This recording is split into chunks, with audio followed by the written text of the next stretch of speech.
Sejam muito bem-vindos ao podcast Direito Ilustrado. Aqui nós temos o objetivo de desenhar o direito para você. Fique muito claro, muito ilustrado, muito objetivo, para que você absorva todas as informações que a gente vai trazer aqui nesse podcast. Meu nome é Renan Fará, sou advogado criminalista e hoje recebo o que eu apresentei como a nata da Advocacia Criminal de Americana. Hoje temos aqui presente o Dr. Dinael Júnior, que é advogado e presidente da Comissão de Direito Penal da Subseção de Americana, e também André Marque, que é advogado criminalista também e atua hoje na presidência aí da Comissão de Prerrogativas dos Advogados. O tema de hoje é muito sensível e toca essas duas comissões porque vai falar sobre direitos do advogado para poder ter uma atuação plena, uma plenitude de defesa, uma defesa ampla e o direito ao contraditório, porque a gente se defende daquilo que tem contra nós. O tema é o direito do advogado de acesso a inquéritos policiais e a processos criminais, que muitas vezes são tolhidos de nós. E por isso que hoje a gente tem essa pauta que é muito importante para qualquer advogado que atue, que milite aí na área criminal e também para quem atua no direito e precisa ter acesso a qualquer outra matéria que também, por vezes, é tolhido. Mesmo sem procuração, a gente tem direito. Sabia disso? Então, fica com a gente. Eu vou pedir para eles se apresentarem aqui. Pode começar o André, porque é por ordem alfabética. Prazer estar aqui, Renan, primeiramente. Agradeço o convite. E, assim, Renan, como você bem disse, né? Sou advogado criminalista aqui em Americana, sou atual presidente da Comissão de Prerrogativas da OAB Americana e esse ano assumi o cargo de coordenador regional de prerrogativas. Então, isso inclui as cidades aqui da região, Piracicaba, Santa Bárbara, Nova Odessa, enfim, compõem acho que 12 cidades. O tema é de extrema relevância, né? E eu acho que o acesso à informação é o segredo, então parabenizo não só pelo podcast, mas por trazer essa discussão aqui à mesa, porque realmente falta informação, não só por parte dos advogados, mas dos operadores do direito em si. Então, seria isso. Para você que é estudante, não sabe ainda nem o que é prerrogativa, o presidente da prerrogativa que ele faz, ele apaga incêndio, tá? Deu um BO com o advogado, a gente liga para prerrogativas e para o presidente da comissão referente àquilo. Então, prerrogativa, se ele atende aí a região, pode ter certeza que de vez em quando toca o telefone dele, ele tem que correr lá e tentar apaziguar ou resolver e enfrentar junto ao advogado que está sendo violado. Então, é um cargo de muita confiança da OAB destinar isso para uma pessoa, porque tem que confiar que o cara vai vir que nem um pitbull. Eu costumo brincar com o advogado de prerrogativas.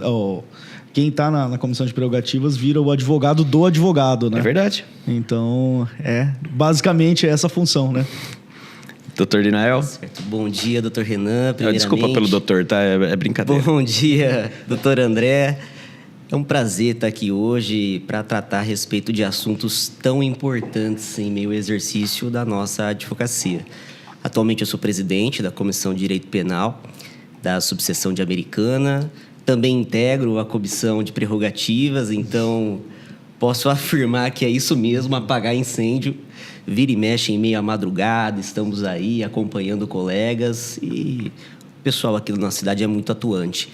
E parabenizo desde já também pelo podcast. Eu tenho acompanhado vários episódios, então com imensa felicidade que eu estou aqui hoje, pode ter certeza disso. Vai ser um bate-papo muito legal. Antes da gente entrar no tema, eu chamo de preliminares, mérito e o quadro final, que é o de frente para a sentença. Então, nas preliminares, eu gosto só de conhecer um pouquinho mais os nossos convidados. Então, cada um fala um pouco um hobby que tem e aquilo que a gente faz quando não está trabalhando, para explicar o que é hobby. E dá uma dica de filme ou de série ou até de livro. Uma só. Por favor, André.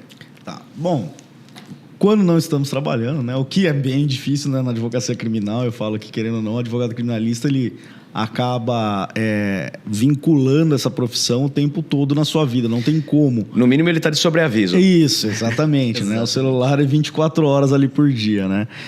Eu gosto muito de música, Renan. Eu, me interesso muito por músicas, desde ler biografia até ouvir vinil, tenho minha coleção de vinil. Você toca instrumento, não toca? Eu arranho qualquer instrumento, mas tocar nada, né? Eu sou um curioso, então eu costumo brincar. Eu tenho bateria, tenho guitarra, mas eu brinco um pouco em cada coisa ali só. E a outra pergunta seria a questão do... Eu toco atabaque. E o que você... Uma série ou um filme que você indique, ou até um livro?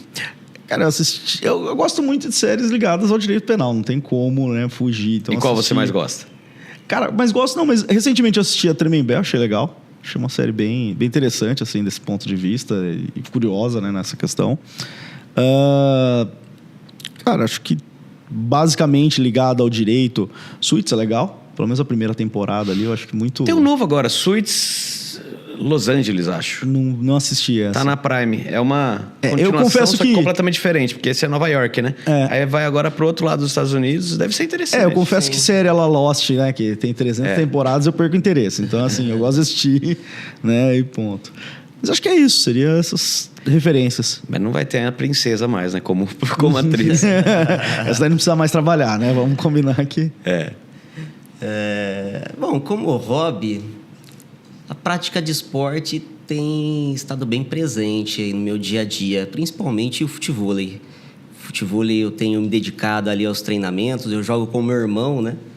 Então, com certa frequência participamos de torneio, e isso é muito legal. Quanto à série, também como o Dr. André mencionou, todas ligadas à área criminal, né? Parece que eu vou parar um pouco para descansar agora, assistir mas não tem como desvincular da nossa atividade profissional. Estava assistindo Dexter recentemente, é uma série um tanto quanto longa, só que me interessou bastante, que trata a respeito de um serial killer. Que a gente fica a favor dele, né? É impossível não gostar do Dexter, esse é um problema. Exatamente.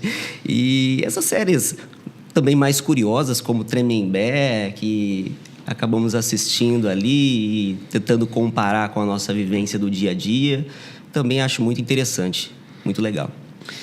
O que me assustou um pouquinho no Tremembé, aliás, a repercussão que deu é que as pessoas falaram assim, nossa, é gente comum. Nossa, eles continuam tendo uma vida lá dentro. Nossa, não é tão terrível assim como eu gostaria que fosse. Então, a população em geral deu esse choque. Mas o meu receio, sinceramente, é enaltecer os criminosos famosos, porque isso pode estimular. Aí a gente tem, na mesma semana, um louco que para o caminhão atravessado no Rodoanel e fala que tem uma bomba, coisa e tal. Então, a gente começa a ter esse problema. Sim, a fama, né? Através do crime. E aí o medo disso estimular mais algum tonto querer fazer fama nisso, entende? Exatamente. Essa percepção sobre o sistema carcerário ali fica um pouco temerária, né? Como você bem disse. E essa questão aí de estimular outras pessoas a práticas criminosas, né? Porque realmente a fama ali é gigantesca, repercussão enorme. Não, e na verdade Tremembé traz uma cadeia diferenciada, né? Sim. Não é a cadeia que efetivamente a gente vê no dia a dia, né? Eu fui pra lá ano passado, tô com um cliente lá, não vou falar o nome dele, né? Mas tô com 2 clientes lá. E, cara, tudo pintadinho, com a sarjeta, banco organizado, limpo de tudo, cheiroso. Normalmente tem cheiro de creolina, né? Sim. Cheiroso o ambiente. Todo mundo sendo tratado por nome e sobrenome. Todos os presos que estão ali, todos os agentes penais conhecem a história deles a fundo, sabe? Sabe tudo. E cheguei, o meu cliente estava tomando banho. Ele foi tomar banho, mandaram o cara tomar banho porque ele estava treinando na hora. Estava treinando o Lindenberg. Ele é personal, era, né? Então lá ele continua sendo. Ele estava treinando a galera lá, foi tomar banho para depois falar comigo no parlatório. Então demorou só por causa desse banho, porque estava com horário marcado, tudo bonitinho. Muito legal. Parlatório decente, não tem grade, não tem nada, porque ali é aquela coisa. Por que ele é tão... A segurança lá é tão rigorosa? Não é que ela é rigorosa, ninguém quer vacilar e sair de lá. Sim, porque é muito bom. Querendo ou não. Mas bom, olha que curiosidade, aspas, o Robinho acabou de pedir transferência aqui para Limeira. Limeira. É que lá tudo que acontece tem uma enorme repercussão. Então todo mundo fica atento a isso, né? Pode ser. Com qualquer vacilada, a coisa vai viralizar. E vai acabar, né? Agora Sim. a SAP vai mudar, né, o perfil lá de Tremembé. Então, tem a nova... Por isso que estão saindo, né? As pessoas, parece que vai deixar de ser esse presídio dos famosos, acho que vão escolher outra unidade. Porque, na verdade, não é presídio... É conhecido como presídio dos famosos, mas é muito em razão da segurança, né? Então, é porque são as pessoas que seriam extorquidas no sistema carcerário comum, né? Então, por isso... uma situação de vulnerabilidade. De vulnerabilidade, ali, então... Tem jeito, né?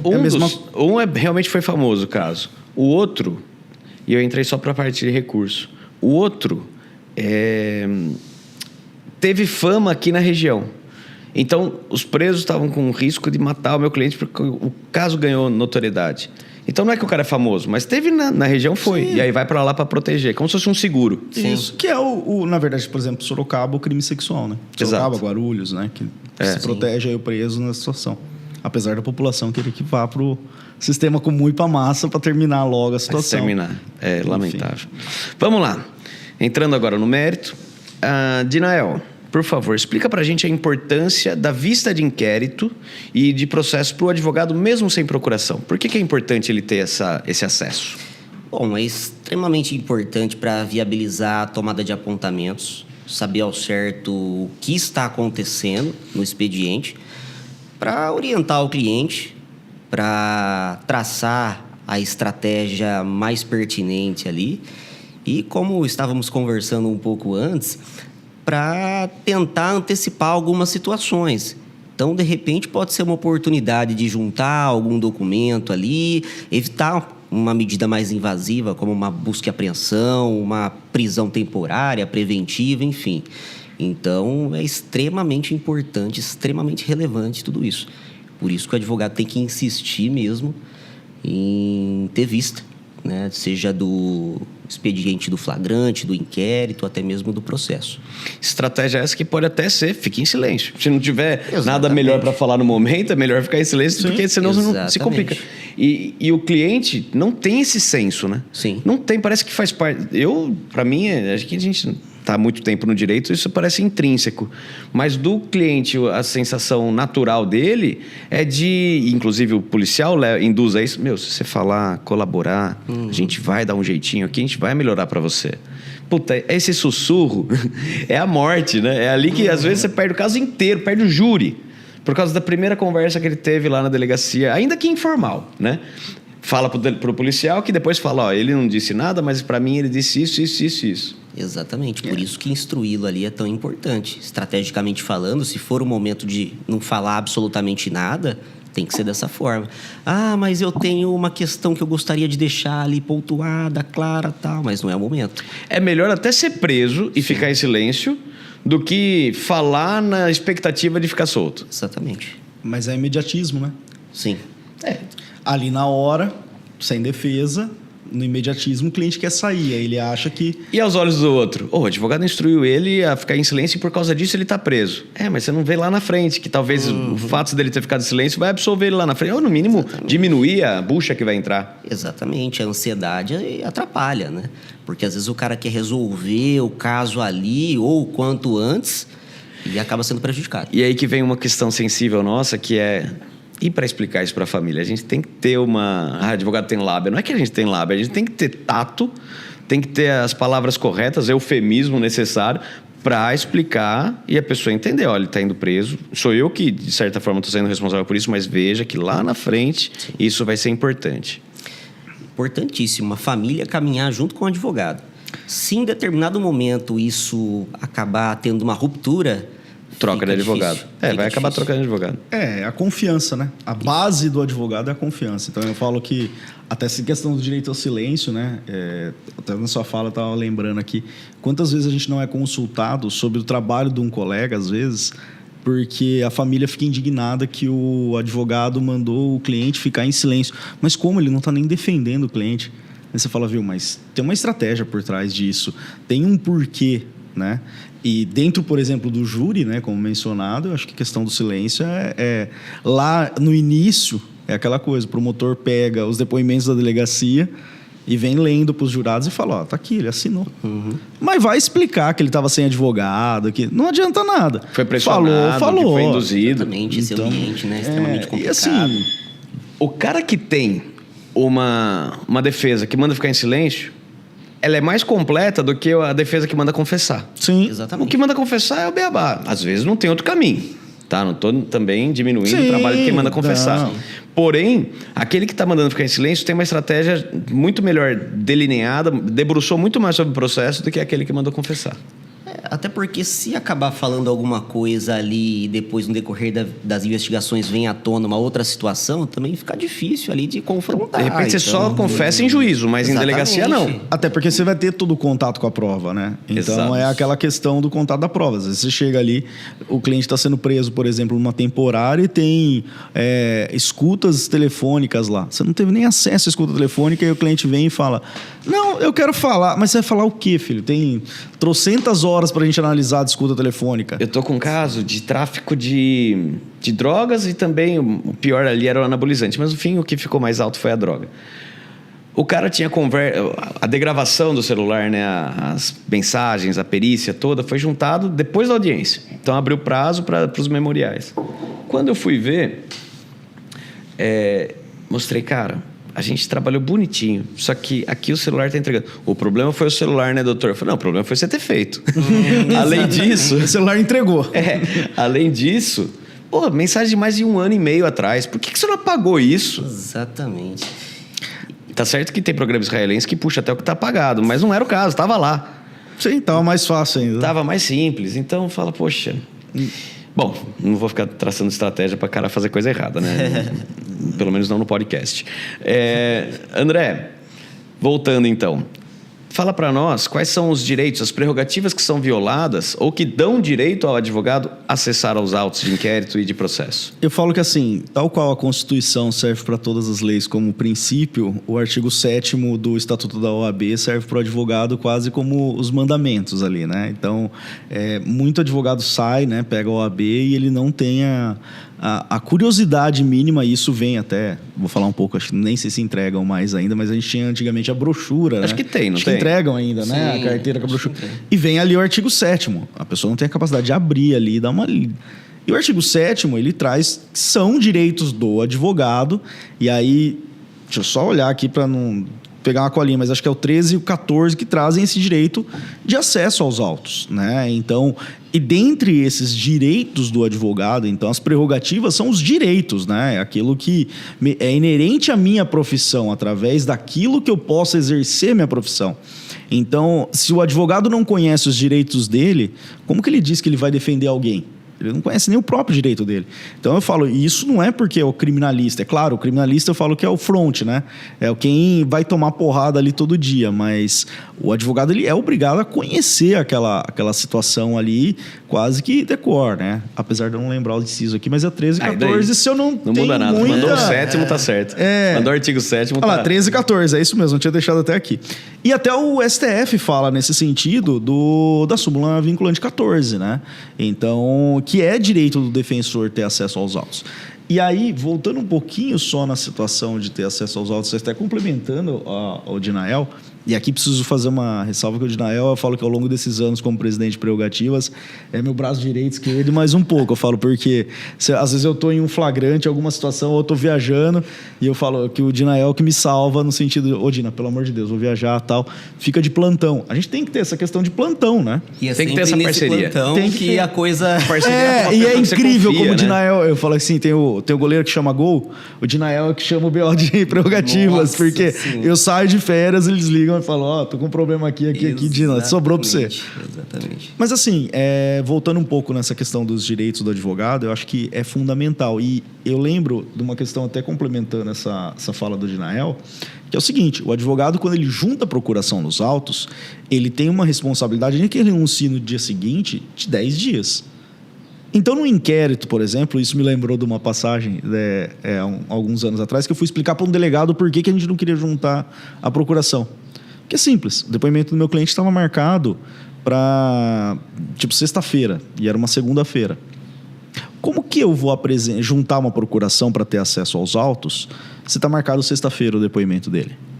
Se ele não me contrata, porque ali eu estava indo, na verdade, até para consultar realmente, para entender o processo. E até para poder fechar os honorários. Isso, aí ele vira e fala assim, eu junto a procuração.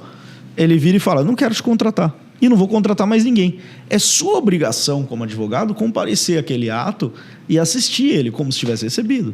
Então, o advogado ele tem que entender até essa situação, porque senão ele cai de gaiato e ele vai trabalhar de graça.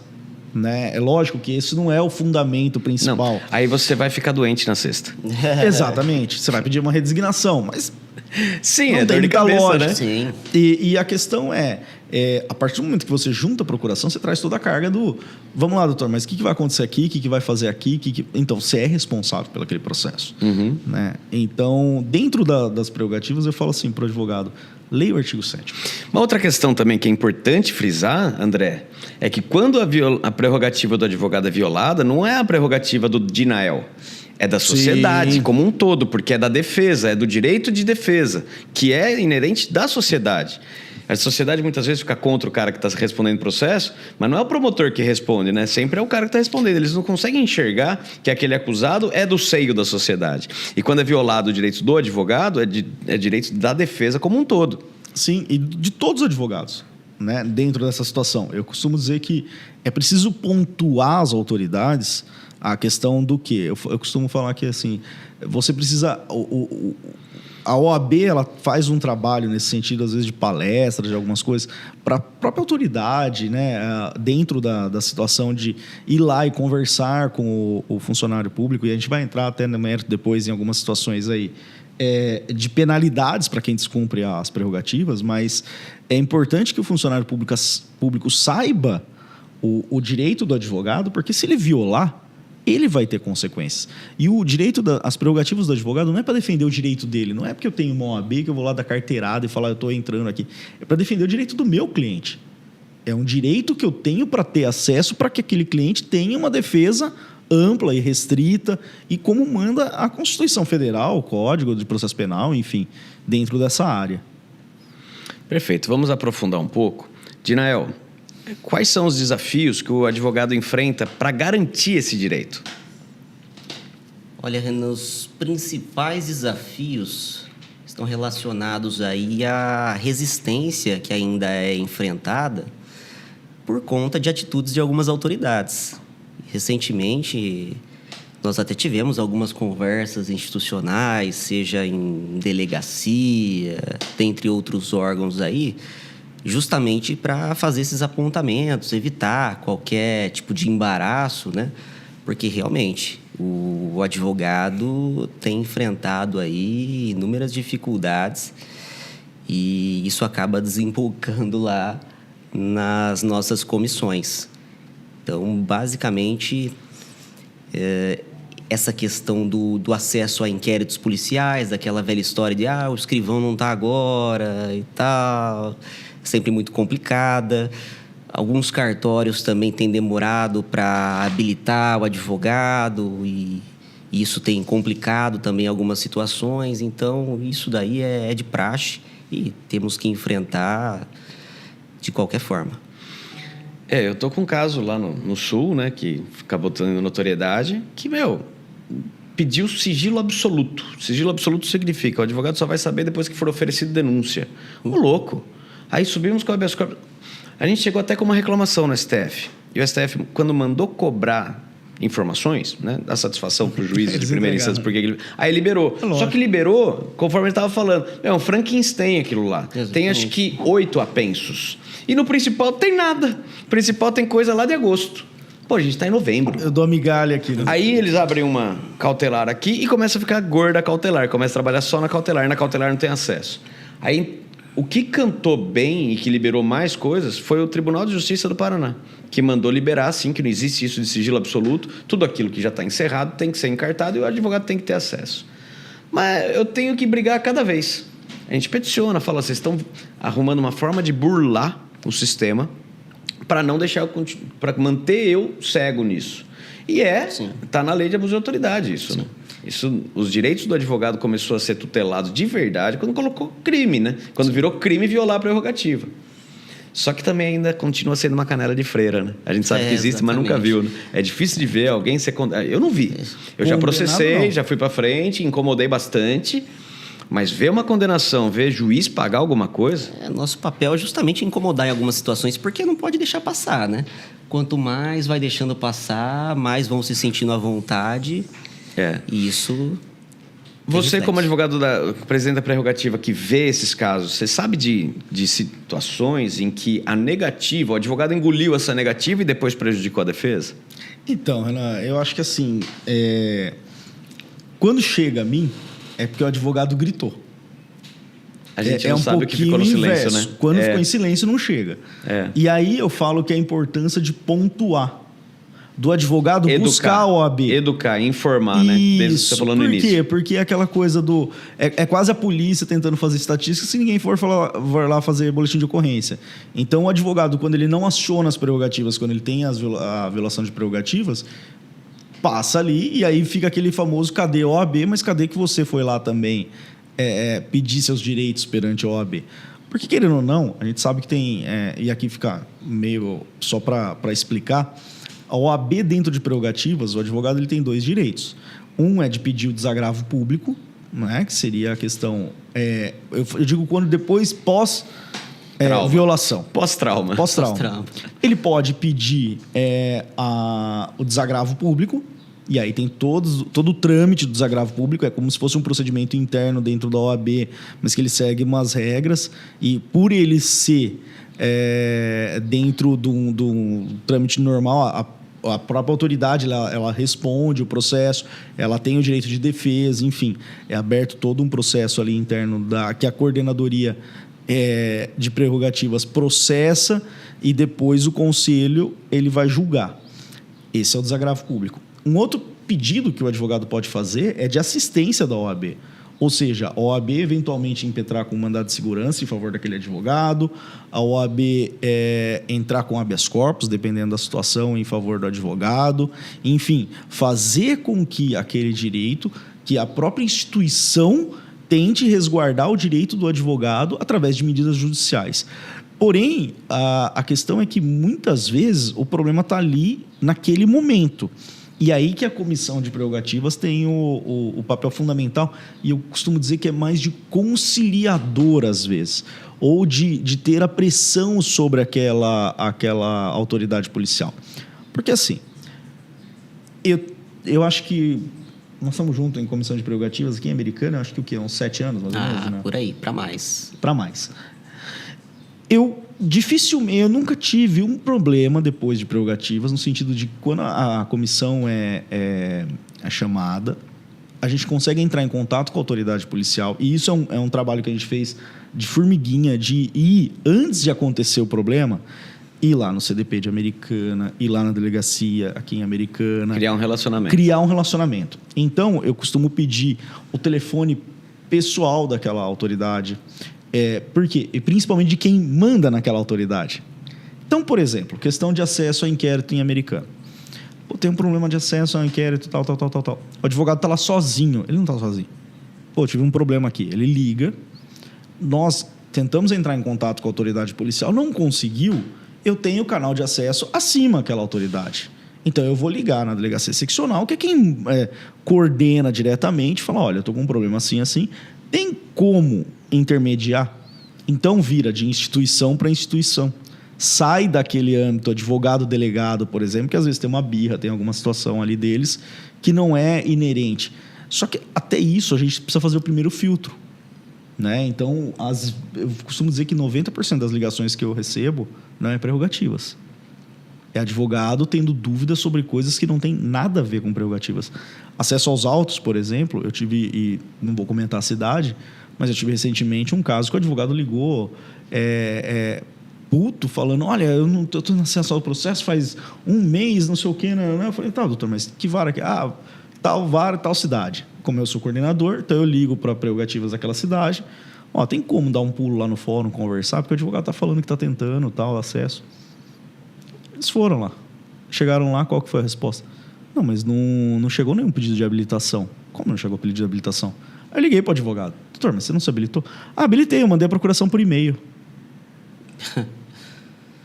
Doutor, pelo amor de Deus, peticiona nos autos. Então, assim, você precisa ensinar, às vezes, o advogado o básico. Uhum. E ali movimentou toda a prerrogativa e o erro, vamos combinar, era do advogado. Não era do cartório. O cartório não vai ficar vendo. Você juntou uma procuração lá no e-mail e que você mandou para o e-mail de fulano. Às vezes é o estagiário que abriu ali, ele não sabe. Agora está nos autos, é diferente. Né? Então, existe toda essa situação que a prerrogativas ela faz esse filtro. O que funciona por e-mail é processo disciplinar, né? de cara que faz alguma falta grave no presídio. Aí é tudo por e-mail. Não, tudo por e-mail. Nossa. É uma mensagem no e-mail. E dentro dessa questão de prerrogativas ainda, a OAB está implementando agora esse ano. Eu falo que prerrogativas melhorou muito e aqui eu tenho que fazer menção desde aqui em São Paulo, né? Da gestão da Patrícia, da gestão do SICA. Dentro dessa questão de prerrogativas se fortaleceu muitas prerrogativas. Dando mecanismos para a comissão e agora nós estamos para implementar, porque por incrível que pareça era tudo físico dentro da OAB e ainda é, mas hoje é por e-mail, a questão de defesa, tudo você pode mandar por e-mail, mas a entrada já está através do site, então, porque antes o advogado tinha que ir lá na sessão, na subseção que ele foi, teve a violação, fazer o protocolo e hoje é tudo por e-mail. Eu fui defensor do TED, né, do Tribunal de Ética da 15ª. E tinha que ir lá em Piracicaba buscar os processos. O TED já está digitalizado. Inclusive digitalizou que começou físico. Isso. E aí agora as prerrogativas estão em um projeto, acho que até o começo do ano já está tudo também digitalizado. Desse sistema deve ser. Graças a Deus. Porque fica assim... O problema é quando a gente fala assim, foi violado. Aí você fala, mas depois a gente desagrava o advogado. A gente entra com mandado de segurança para o advogado, que é o caso, por exemplo, de um abandono de plenário, que muitas vezes o juiz põe aquela multa absurda e aí tem que entrar com a mandado de segurança para não tomar a multa, né? Para o advogado não ter que pagar. A multa acabou, mas... Mas o que a gente não está olhando aqui é quando o advogado é violado, é a sociedade, etc. Mas quem é o principal ofendido? É o cliente. Sim. E aí o advogado é desagravado, mas o cliente foi para o sabão. Né? Então, é um problema que a gente tenta resolver com os instrumentos que a gente tem, mas não estanca. Né? Continua com alguém sangrou. E quem mais sangrou foi o cliente que, no processo...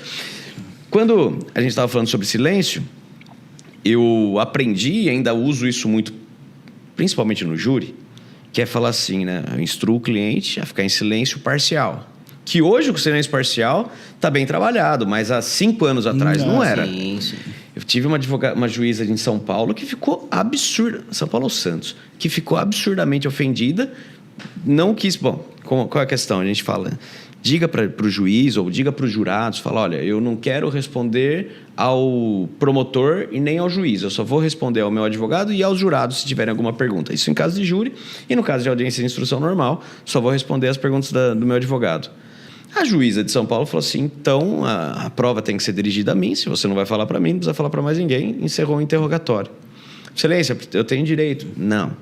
Eu tive que subir, não me lembro, foi um habeas corpus que eu subi e aí eu consegui fazer voltar a instrução de novo para o interrogatório e tal. Inclusive daí voltou toda a instrução e eu pude produzir melhor as provas que eu queria, porque eu já sabia o que ia dizer, não perguntei o que eu não podia, né? Então foi até melhor e no fim o resultado deu bom.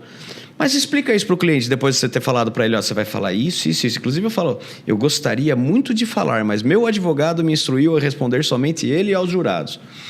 Cara, e daí dá um BO desse, o cliente continua preso, olha para você querendo te matar. Renan, Exatamente. eu tive um caso que eu acho que foi o mais difícil de explicar para o cliente, nesse sentido. Em 15 anos, eu abandonei o plenário uma vez. Né? E saí de lá com um quente e outro fervendo, né? Porque assim, é uma coisa que o juiz detesta, o promotor tem repulsa, e nós não fazemos por uma questão de ego, nem por falar, não, vou aparecer ali. Pelo bem do processo. Mas é pelo bem do processo. E a gente tem agora uma discussão no júri, né? Principalmente sobre o cliente, ele comparece estando solto ou não ao processo. Por quê? Porque ele pode sair de lá preso. E aí esse cliente... Eu sempre antes converso muito com o cliente, explico toda a situação, expliquei para ele, ele falou, não, eu quero ir lá, dar minha versão, explicar tudo e tal. Pois não, então vamos lá para o júri. Chega no júri, uma prova ilícita no 479, juntamos, brigamos, aparecendo Bom, enfim, virou um perereco aquilo ali. E, lógico, começou o júri, questão de ordem, e vamos lá. E reiteramos todo o pedido, porque estava com habeas corpus, inclusive. Nós entramos com HC para segurar o júri, enfim. Não tinha sido analisada liminar, né? Enfim. O cliente simplesmente... o juiz, nós comunicamos que nós estaríamos deixando o plenário, e eu falei que não era abandono de plenário, era deixar abandono o plenário de forma justificada. né? Então, não comparecer àquele ato de forma... Não comparecer, não. Mas se retirar daquele ato de forma justificada. Porque abandono é eu sair correndo do plenário. Eu não estou saindo correndo. Eu estou explicando que se Vossa Excelência vai continuar com uma situação como essa, então eu deixo aqui o plenário. O cliente saiu preso. Quem estava solto. Por quê? Porque decretou a prisão preventiva ali na hora. Eu saí com um ofício para a Procuradoria do Estado para apurar os custos do plenário, porque não tem mais a multa, mas vamos então fazer a multa de uma forma transversa. E um ofício à OAB pela questão ética. Né? Então, assim, o advogado, eu costumo dizer que a advocacia, o Sobral Pinto, acho que ele resume a advocacia na questão, né, do clássico, advocacia não é profissão para covardes. E o advogado criminalista, cara, se ele for covarde ali, é pior ainda. Só que explica para o cliente que ele entrou solto, que ele saiu preso e que ele não abriu a boca, porque ele nem entrou no plenário. Né? Ele estava aguardando ali o início, o sorteio dos jurados. Mas é que tá, prender o cliente, nesse caso, você vê que é uma vingança do juiz. Exatamente. Isso, exato. Agora eu quero ver ele explicar lá. Exatamente. Porque mudou, agora ele tem risco de fuga, agora ele tem isso aqui. Exatamente. O que mudou na situação toda? É muito complexo essa situação. E aí você explica pro cliente. Lógico, eu entrei com o HC, consegui soltar ele, até aí tudo bem, mas ficou preso 7 dias. Até sair a liminar, E aí é complicado. E o risco de não sair. E veja de repente tá numa câmara difícil lá em São Paulo. O que é mais importante para você, que você já construiu e que você tem mais orgulho? Eu é minha família. E você? E aí você pensa, poxa, quando eu não estiver mais aqui, como minha família estará? Ela vai precisar de bens para vender, para poder se sustentar? Será que existe um meio de você proteger essa família, proteger os seus filhos, proteger a sua esposa, o seu marido, de forma preventiva? Ou seja, para que eles não precisem sair correndo, vender as coisas até para pagar o próprio inventário? Isso se você conseguir deixar bens, não é mesmo? Então, existe um procedimento, existe alguma forma que a lei prevê? Existe. Existe o seguro de vida. E para isso, eu sou cliente e eu recomendo o trabalho do Life Planner André Ferreira. Ele vai poder analisar as suas expectativas, as suas demandas e apresentar um plano adequado para aquilo que você precisa, para aquilo que você pode contribuir. Algo que caiba no seu bolso, mas que vai ajudar, vai ter grande relevância para aquele seu parente que vai estar num ambiente, num momento de luto e vai ter aí um conforto. Portanto, procure André Ferreira e você vai conhecer o trabalho dele. Tabacaria Rucá. Você que gosta de fumar seu narguilé, que precisa dos acessórios para ele, o carvão, a essência. Você que gosta de um charuto, um bom charuto cubano, ou um nacional, um Dona Flor, um baiano de qualidade, você pode encontrar isso na Tabacaria Rucá, que fica na Avenida Paulista, em Americana. Também é um lugar muito bom para presentes. Ali vai ter várias coisas de decoração, coisas de planta, muita coisa interessante que você encontra do seu lado. Tão fácil, tão tranquilo, o acesso ali é rápido e você tem esse produto de qualidade diferenciado que vai surpreender aquela pessoa que for presenteada. Portanto, vá, faça uma visita na Rucá e diga que você conheceu ela através do nosso podcast. Urban Ladies and Gents. Esse é o salão de beleza, estúdio de beleza que eu utilizo para manter o meu cabelo em dia, minha barba em dia, e eu recomendo que você conheça. Ali você vai passar por profissionais que são especialistas no atendimento. Todo mundo se sente muito à vontade na Urban Ladies and Gents.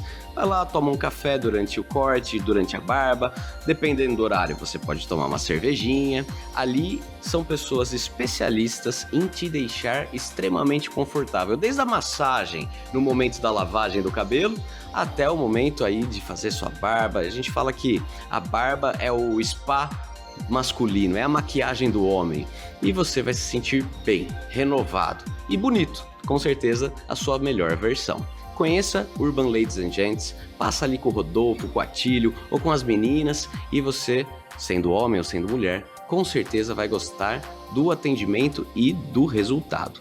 Conheça Urban Ladies and Gents. Imobiliária Rogano. Você que tem um imóvel, que quer vender, que quer alugar, ou você precisa alugar o imóvel, comprar o imóvel, o Rogano é o cara que vai encontrar o melhor para você. Conversa com ele, manda uma mensagem para o Rogano e vai conhecer as opções que ele tem. Tenho certeza que alguma delas vai te agradar, e se você falar, não gostei dessas, mas eu quero aquela que não está no catálogo dele, vai conseguir chegar isso para você, pode ter certeza. O Rogano é o cara. Segue ele. Acabou. E essa questão de vista dos autos, eu acho que assim, eu passei por uma situação emblemática numa cidade aqui da região, de ser ameaçado literalmente de vida por um delegado. É que eu não acreditei que ele ia fazer aquilo. Mas eu cheguei a ter o delegado chegar e apontar a arma, colocar a arma em cima da mesa e falar, pois não, doutor. E aí? E aí a única arma que você tem... Eu não tenho porte de arma. A única defesa que eu tenho... A carteirinha é a palavra, 3x4. Uma carteira 3x4 falando, olha, sou advogado. É. Por vistas dos autos. Por quê? Porque o delegado, ele entrou na cidade e falou, olha, a partir de hoje, acesso aos autos só com procuração. Eu fui ver os autos tranquilamente, falei, não sabia, cheguei lá, enfim, é direito meu. E assim, crime tributário, sabe? Não tinha nada que você fala, nossa, absurdo. Assim, nada que espirrasse sangue. sangue. Nada. O cartorário até chegou, né, o escrivão ali de polícia, desculpa, chegou e falou assim, doutor, vai ficar bravo, mas o delegado agora baixou uma normativa interna que só com procuração. Eu falei, mas ele tirou da onde? Doutor, é com ele. Liga pra cá, liga pra lá, tal. E aí, eu liguei, na verdade, porque assim, o problema de ser de prerrogativas é que, e quando minha prerrogativa é violada, eu chamo quem? Eu falo, Chapolin Colorado, né? Porque eu vou fazer o quê? Eu vou ligar pra quem? Não tem, entendeu? Como eu acionar ninguém nesse sentido. Mas eu sei aonde eu posso acionar que vai doer mais, que é a corregedoria. E aí eu liguei pro corregedor, falei, olha, assim, eu preciso que tenha alguém converse com esse delegado. O delegado não quis mesmo com a corregedoria ligando para ele. Ele falou, não. Aí o corregedor falou assim, doutor, peticiona, pedindo... Não juntando a procuração, mas pedindo vista dos autos sem procuração, vamos ver. Para documentar. Quando eu levei a petição, no dia seguinte, eu levei em mãos para ele, para despachar com ele. Só que assim, existe uma estratégia também, aqui fica uma dica. Numa situação que você vai ter você sabe que você vai ter confronto ali direto, não vá sozinho na delegacia. Leva um colega junto para ter pelo menos ali... Como quem diz, se ele brigar com você tem alguém para sair correndo pelo menos e chamar alguém ali para tentar socorrer nessa situação. E eu levei uma colega. Falei, ó, você é testemunha, tá? Vamos lá. Doutora Rafaela Olivata, inclusive, que é criminalista aqui americana. E chegamos à delegacia, eu fui, levei a petição e assim, foi um tom de tipo, olha, meu direito está aqui. E no final, e aí vem a lei de abuso de autoridade, né? Falei, olha, se não fosse concedida as vistas, em tese, né, a autoridade incorreria em crime de abuso de autoridade. Bom, não preciso dizer que a hora que ele chegou nessa fase, que é o finalzinho ali no requerimento, ele tirou a arma, colocou em cima da mesa e falou, então, doutor, você está falando que eu sou criminoso? Eu falei, não estou falando que você é criminoso. Eu estou falando que, em tese, não conceder vistas é crime. Não, mas virou um perereco. Por quê? Ele não é direito, não sei o quê, porque minha mulher é advogada e ela falou que eu tenho direito de pedir procuração. Enfim, já mexe com o ego. Aí... Virou um puta problema. Para depois ele olhar para mim e falar assim, doutor, tá bom, tó. E deu a vista dos autos. Aí eu olhei para ele e falei, mas e aí? Não, pode tirar a cópia. Ou seja, era um enfrentamento não ao André como advogado, era um enfrentamento à advocacia. Por quê? Porque era uma questão assim, eu vou testar o limite do advogado para ver até onde ele vai brigar. Mas você foi um. O próximo que aparecer lá... Não ele pode. vai, e aí... Então, mas aí que é o ponto. Quantos chegam até lá, né? Aí que é o ponto. Eu liguei pro presidente de comissão, na época eu não era coordenador, eu liguei pro presidente de comissão daquela cidade e falei, doutor, aconteceu isso. E aí que vem a estratégia da advocacia se unir e de quem está sobre a coordenação de prerrogativas ter essa sensibilidade de ir lá e estancar o problema antes de virar reiterado. Doutor, você quer descer comigo lá para verificar essa situação? Porque vai bater em outros advogados. Doutor, não consigo, mas não tem nenhum membro da comissão que possa ir comigo. Não consigo, não tem, não sei o quê. Eu falei, tá bom, eu vou lá, vou resolver meu problema. Passou um mês, ele me liga. Ô, doutor, aquele dia lá, você conseguiu ter vista dos autos? Eu falei, eu consegui. Pô, ele tá criando problema aqui e tal. Eu falei, doutor, mas aí... Isso é importante porque às vezes a comarca acaba se habituando com essa situação, né, e deixa passar. E aí, o problema quando chega um advogado de fora, bate nessa situação, enfim, aí percebem a importância. É que a gente, sendo de isso. fora, eu até entendo, e isso é um benefício que o cara que é da Prerrogativas não tem, que a gente precisa ter uma cordialidade. O cliente a gente tem hoje, amanhã a gente tem outro, e a gente está encontrando o mesmo delegado, o mesmo escrivão. Sim. E que se você toda hora bater de frente, você vira o chato e nada seu vai dar certo. Porque eles vão travar, vai engavetar. A gente não pode ter esse medo, esse acovardamento, porque você está lá pelo cliente daquele dia, né? Você está por ele, você é a pessoa mais importante para ele naquele momento. Mas a gente também entende que essa postura, às vezes, do advogado querer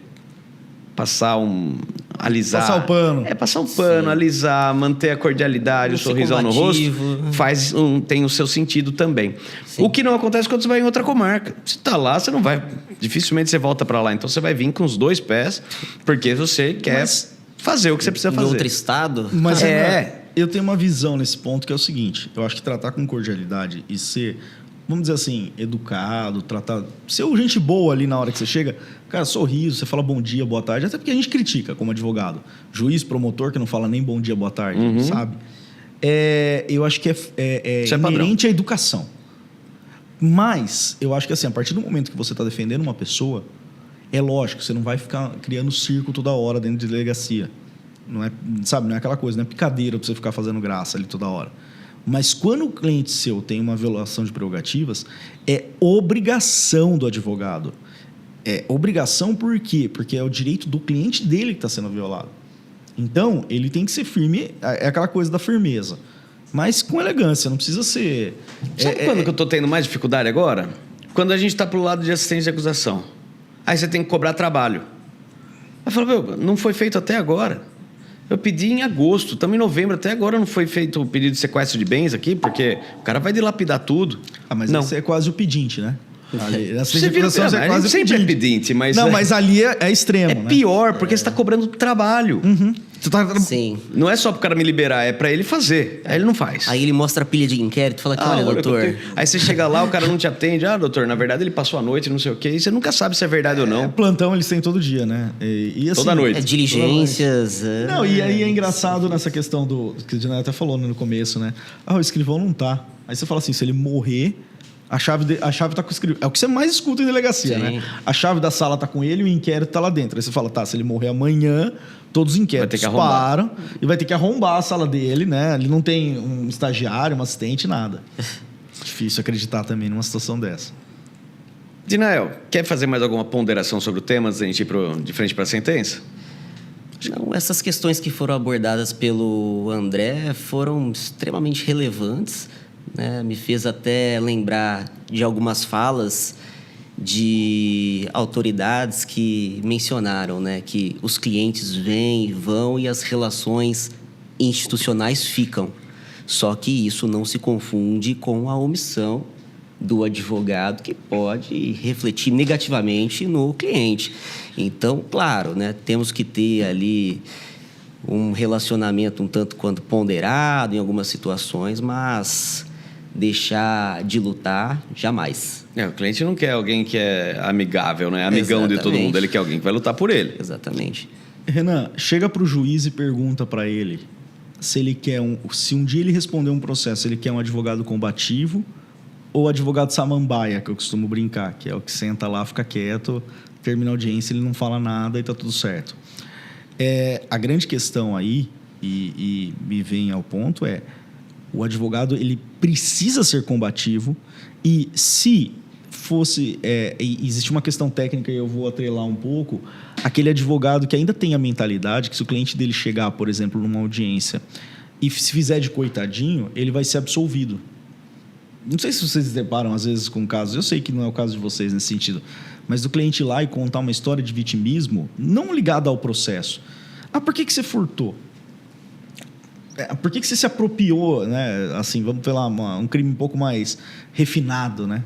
Não, porque eu estava com uma dificuldade financeira naquele momento e eu tive um problema com a minha mãe, que ela estava doente, com uns...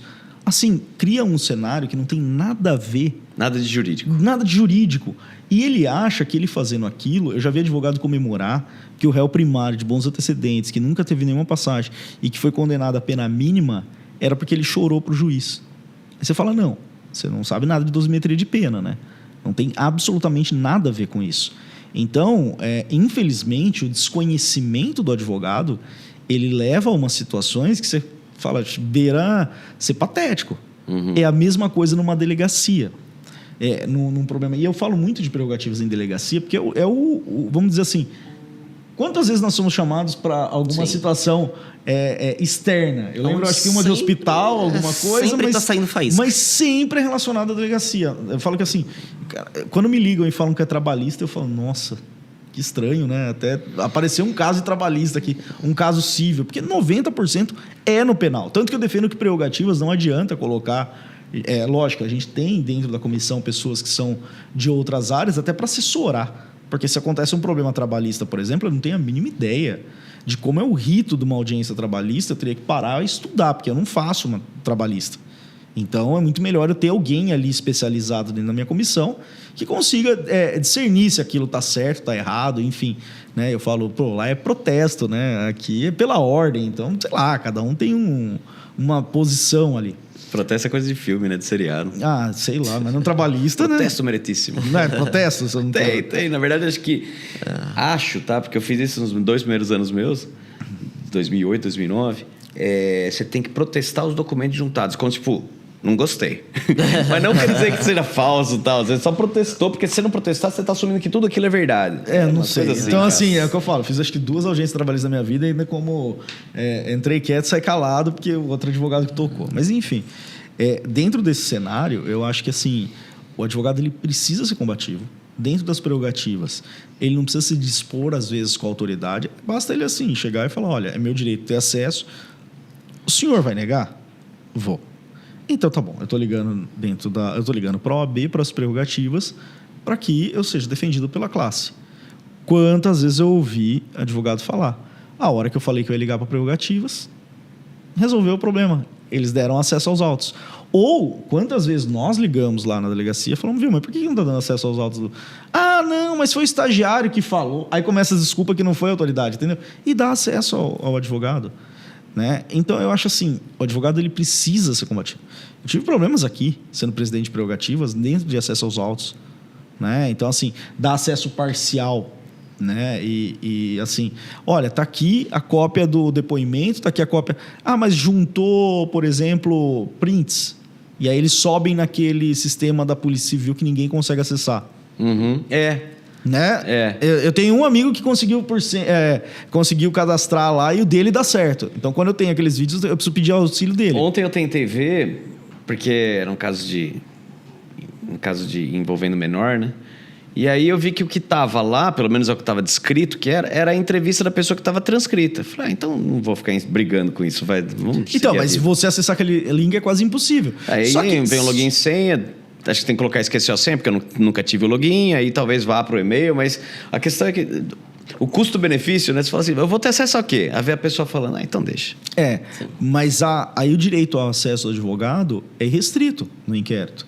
Então, não. Se a parte fala conforme prints que trago aqui, a autoridade policial ela tem que disponibilizar o acesso ao advogado daquilo. Ah, mas é o sistema interno da Polícia Civil. Não importa. Você juntou num Google Drive, você vai me fornecer por e-mail, você vai me fornecer de qualquer jeito. E nesse ponto é engraçado. A Polícia Federal, ela pelo menos assim, o trato nessa questão de inquérito é melhor do que a Polícia Civil. Por incrível que pareça, porque a Polícia Federal você manda por e-mail, eles encaminham a cópia integral. Você não precisa nem ir lá na Polícia Federal, os caras encaminham a cópia integral do inquérito, com link, com qualquer... Tudo tá aqui, ó, o acesso. Agora, realmente eles não têm nenhum receio, né? Porque num passado não muito distante, eles pediam para levar um pendrive para espetar lá e passar todos os arquivos. E o pendrive tinha que estar lacrado e tudo mais, assim, uma série de exigências. E o que aconteceu uma vez comigo? Cheguei lá para conversar com a escrivã, tal, tava com o meu pendrive lacrado. Aí deslacrei e dei para ela. Ela falou assim, doutor, o pendrive precisa estar lacrado. eu acabei de Você tem fé deslacrar. pública? Não, primeiro você tem que entregar, eu vou deslacrar, eu vou espetar. Ah, não. Aí acabou transcorrendo aí dentro da normalidade, deu certo. E agora eles acabaram melhorando toda essa situação, encaminham link, e enfim. E aí, só pegando um gancho na última pergunta do Dr. Renan, né, só retomando aí, essas questões envolvendo autoridades, eu acabo tendo um ótimo relacionamento com todo mundo aqui da nossa cidade, da região, enfim. E a atuação técnica nesses momentos também demonstra muito respeito. Então, a gente vende mais caro, né? Sim. Eu falo, esse cara é bom, eu não vou também brigar com ele. Isso é verdade. Não vai ter aquela atuação enérgica ali, aquele embate, mas demonstrar que é técnico, demonstrar que está tomando as providências corretas, de peticionar, de documentar, isso daí também é muito importante, porque aí a autoridade sabe, opa, esse advogado sabe o que ele está fazendo. Sim. Senhores, vamos para o quadro de frente para a sentença, composto de 2 perguntas mais polêmicas e 2 perguntas mais divertidas. E respostas rápidas, tá? Que a gente também já está explodindo nosso horário.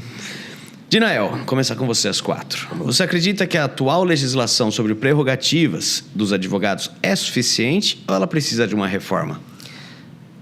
Olha, a letra da lei acaba sendo suficiente, só que questões práticas ainda precisam ser melhor implementadas e também mais resguardadas. Temos alguns exemplos recentes aí que, de certa forma, me incomodam.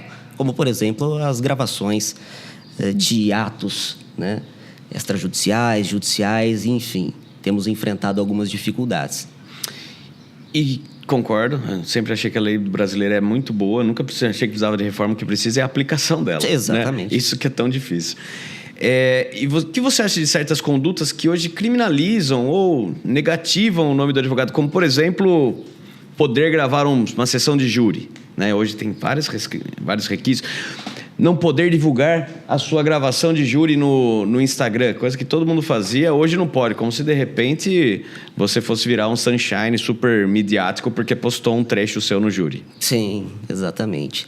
Bom, criminalizar a advocacia basicamente é calar a voz de quem assegura os direitos do cidadão e tudo mais. E essa questão, como eu mencionei anteriormente, me incomoda porque muitas vezes são justamente essas gravações que viabilizam aí que o que aconteceu, aquela arbitrariedade, chegue ao maior número de pessoas.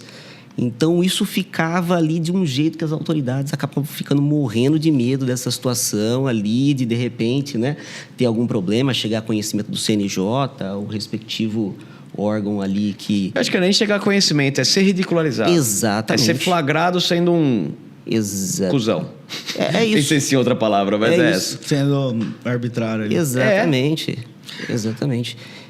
Se você pudesse ser um personagem de filme ou série, esses de direito, qual você, que representa um advogado, qual que você gostaria de ser? Pensei no Dexter, mas já descartei. Não, mas olha, quando sou questionado a respeito disso, não tem como não vir em mente a série aí dos Suits, né? Então tem até acho que é Mike Ross, o nome do rapazinho lá. O menor. O estagiário. O menor não, né? Mas o gênio que não tem uma O Rábula. E eu gosto em decorrência da intuição, do improviso. Isso eu vejo que está muito presente no meu dia a dia e o que eu realmente acho interessante é o que eu gosto. Eu acho que esse personagem aí seria uma boa escolha. Eu acho que eu seria Michael do Advogado do Diabo. Que era... O Harvey Specter, né? Pelo dinheiro e por ter sido... Bonitão, né? Qual a situação mais inusitada que você já enfrentou no tribunal? Nossa, várias. Bom, tem das audiências por videoconferência, que dispensam maiores comentários, né? Sempre tem alguma situação inusitada, mas no tribunal eu me recordo de uma situação que eu vivenciei com o Dr. William Oliveira, num plenário que foi em Limeira, São Paulo. Foi considerado o maior júri da cidade de Limeira, foram 3 dias de julgamento, enfim. E o Dr. William tinha tido a brilhante ideia de dias antes dessa sessão ter tentado algumas manobras de skate. Ele foi de muleta. Então ele já chegou a comentar. Cara, ele participou do podcast um ano atrás e ele comentou advogado não de tem muleta. não tem como não lembrar disso daí, porque quebrou o pé, né? Engessou o pé, foi fazer o júri de muleta, um júri de Imagina 3 dias. de júri de muleta. 3 dias. Eu tive a oportunidade de integrar a banca de defesa, então acompanhei na íntegra ali toda a situação. E ele desenvolveu um baita de um trabalho, tanto que os clientes foram absolvidos, enfim. E ele não ficou conhecido como um advogado técnico que foi combativo e tal. Ficou conhecido mesmo como advogado de muleta. Né? Os caras lá fora, assim, puta, aquele advogado de muleta bom pra cacete. Aí, putz, depois da comemoração ali, fomos tomar um chopp por conta do resultado positivo e isso daí virou piada. Até hoje eu lembro disso, que foi uma baita de uma situação inusitada, cara. Cara, olha, e marcou mesmo, porque Marcou. ele contou a mesma história nesse momento agora de... Vamos lá, senhor André, sua vez. Qual a sua opinião sobre advogados que utilizam redes sociais para expor casos em andamento? Renan, eu vou... Acho que até um pouco voltando na questão dessa situação da gravação, né? É engraçado, o STJ divulga, tem um canal no YouTube, toda a sessão ela é gravada e ela é exposta ao vivo no YouTube. Até porque o processo é público. O STF, idêntico. Alguns tribunais, o júri passa no YouTube. Mas o problema é o advogado. É isso que eu não consigo entender. Dentro desse cenário, por que o problema é o Instagram do advogado que tem, sei lá... Que seja 5 mil, que seja 100 mil. Qual a diferença? Qual a o mundo diferença? começou a girar do outro lado? Se o júri ele é popular, quanto mais pessoas tiverem acesso àquilo, até para compreender o que é um júri, até de forma educativa, até de forma a repelir, por exemplo, a saber... A gente estava falando de Tremembé. Tem um lado negativo, mas como que aquela pessoa passa por aquele julgamento? Como que é aquela situação? A sociedade ela quer ver aquela pessoa sendo julgada. Por que eu não vou expor no YouTube? Mas o problema é o corte do Instagram do advogado. Então, assim, eu acho que a gente avança e depois retroage. Outra coisa, isso eu aprendi com o Daledoni. Quando o cara chega no júri, o jurado chega naquele plenário, ele já absorveu, muitas vezes é da comarca ali, ele já absorveu muito do que aconteceu. Da mídia. 100% da mídia. E a mídia divulga matérias da defesa ou matérias só da acusação? Só da acusação. O que vende? Vamos lá, Leandro Lô. Sim. Antes puta do surpresa, julgamento. né? Que surpresa que foi ele ter sido absolvido. Cara, mas por quê? Eu não achei surpresa. Porque o Daledoni já estava trazendo, né? E... Na verdade, só para terminar o caso do Daledoni não, do Leandro Lô, eu sou lutador de jiu-jitsu, tenho 10 anos de faixa preta. Conversei ontem com Malhação, com o meu professor de jiu-jitsu. Falei, Malha, são 2 lições que você me ensinou lá atrás, que ele violou. E a básica. Porque a gente... Por eu ser o menor, normalmente a briga vem em cima de mim. Então não é que eu seja briguento, mas tem 3 caras grandes e um pequeno, vamos bater no pequeno, né? Eu virei o culpado. Nessa mesa apanhando os 3. Acho que nós 3 estamos no mesmo barco, viu? Mas tudo bem. Mas normalmente os meus amigos grandão não sabem lutar porcaria nenhuma mesmo. Mas enfim, se tivesse ido neles, seria melhor. A primeira regra é, ele falava, se você estiver bêbado, você não tem razão. Começa aí. Ele estava chapado lá, então não vai brigar bêbado. Dificilmente você vai ter discernimento suficiente para falar se você está certo ou errado. É um pouco exagerada, mas é. A segunda regra, que é a mais importante mesmo, é brigou, apanhou, bateu, tá certo, tá errado. Brigou, vai embora. Não fica mais lá. Acabou, vai embora. Paga suas contas, vai embora de lá. Acabou a noite pra você, porque você brigou, acabou. Você bater em alguém e continuar na festa, mano, a chance do cara voltar armado e te matar... Sim. Ou apanhou, a chance do cara voltar depois e bater de novo em você... Então vai embora. São 2 regras que o Leandro Lô, que é um campeão excepcional. Quem conhecia ele, pessoalmente, eu não conheci, o cara era muito legal. Um cara fino trato, gente boa. Porém, gostava de uma briguinha. Gostava de bater nos caras, sabe? Mas eu falo assim, é um caso que, por exemplo, todo mundo queria ter assistido o júri, você concorda comigo? Sim. Por quê? Porque agora ele foi absolvido e fica essa interrogação. Como que ele foi absolvido? Por que ele foi absolvido? E aí, olha a diferença. Cara, eu acho de até que quando amigos dele depuseram contra ele. Isso. Os caras que estavam junto para ter tido eu essa conheço força. esse processo assim, um pouco. Assim, eu fui em um dos júris. O que foi abandonado o último eu fui, né? Que teve a questão, eu tava lá assistir. O Renato, que é amigo, irmão Sim. meu, participa da banca da Ledone, então eu conheço até por ele esse processo, até de trocar ideia com ele esse processo. E é muito interessante, porque eu falo assim, hoje para mim, e não por conta desse caso, mas é notório que o da Ledone está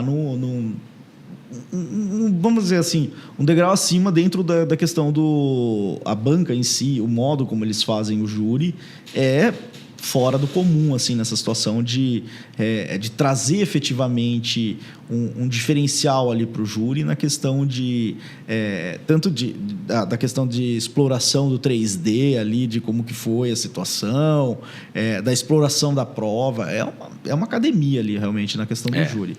E a grande questão aí é que eu falo assim, quanto que a mídia deu vamos dizer assim, de tempo quando aconteceu o fato, quanto que a mídia deu quando eles abandonaram o plenário e quanto que a mídia deu agora que ele foi absolvido? É ridículo. Pouquíssimo. Eu vi no programa da Record, lá de domingo, alguma coisa, eu acho que foi 5 minutos a matéria.